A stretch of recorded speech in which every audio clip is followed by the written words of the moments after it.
Hei. Velkommen til Humorkvelden 2010. Nei, 2000. Det skulle jeg si.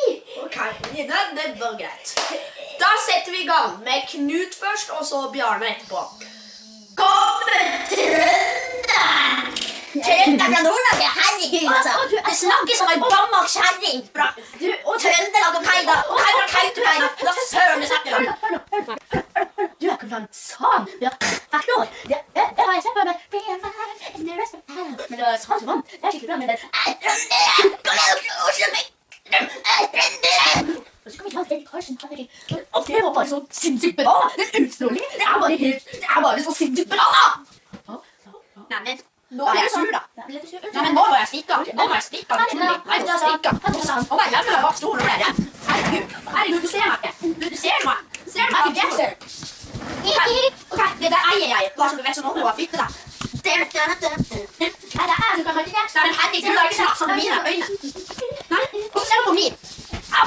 I den senga. Herregud, det var så bra gulv. Jeg trodde dette skulle være Det her er definitivt en åpenbaring fra Gud om at han ikke liker Michael Jackson. Nei, men herregud, hvor stor linen er akkurat. Nå ser det liksom. Nå må jeg slutte med dette kullet. Nå kan jeg heller bare se litt. Ja, men herregud, jeg har brekt beina. Jeg har aldri brekt beina. Jeg har aldri brekt beina. Herregud, nå så du trusa mi. Å, herregud.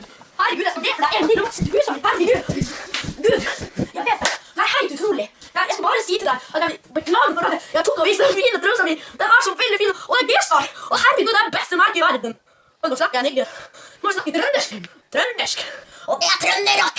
Ok, det var der jeg er fra. Faktor. Ja. Men nå må jeg stikke, fordi nå skal jeg på opptreden på Faktor. Så nå må jeg stikke ut av døra. Ja, men jeg kan synge. Hør på meg. Ha det bra. Jeg er fortsatt trønderen som du så i stad, gærningen. Men nå skal vi ha noen nyheter til. Du kan forklare. Ja, men herregud, det var tungt. Ikke. Ok, du kan sitte der. Ja, det som skjer er at vi skal sånn akkurat klokka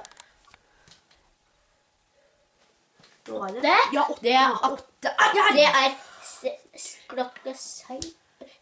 Det er barne-TV. Det er 18. Å, barne-TV har vi glemt i dag. 19, Herregud, det var 20. Det blir 8 på 20. Ja. Å, TV-tømmes går klokka 8-10. Nei, det kan vi se. Ja, klokka 8. Ja, det kan vi se på reprise.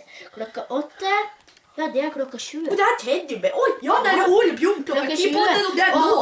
Og da må vi må holde det vi lover, sin mamma har sagt at vi skal sovne klokka 8. Ja, og da må vi sovne. Da må vi sovne klokka 8. Ja, det er riktig. Sånn er det. Ja, og nå? Regler er regler. Ja.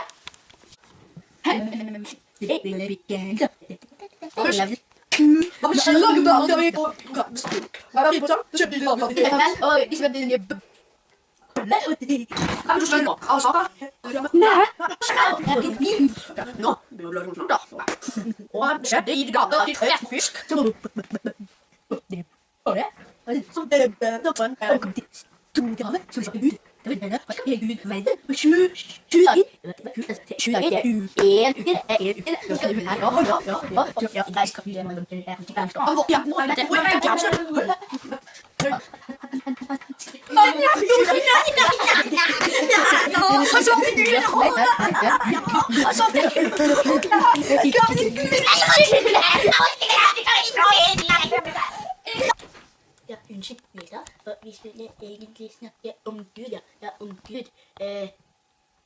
Gud, ja. Han, vet du, han skapte hele verden. Så vi har kalt det Gud i dag, så kanskje vi får en åpenbaring. Det var skikkelig kult, ikke sant? Hadde ikke det vært kult? Jo, ikke sant?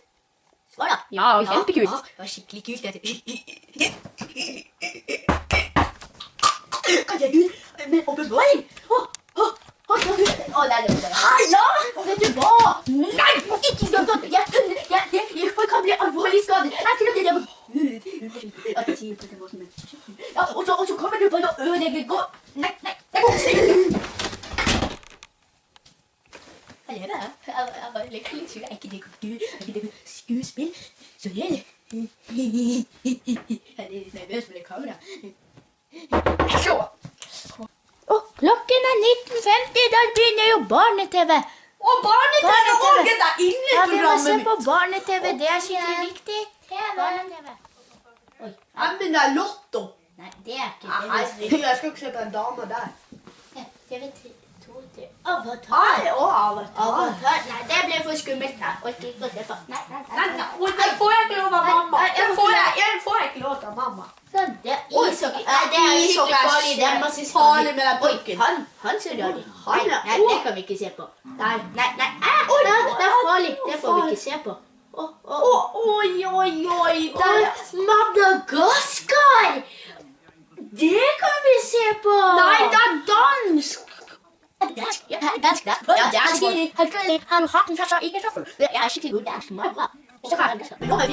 barne-TV. Ja, da vi fant det. Men nå er klokka 8, så må vi gå og legge oss. Min mamma sa at klokka 8 så må vi legge oss.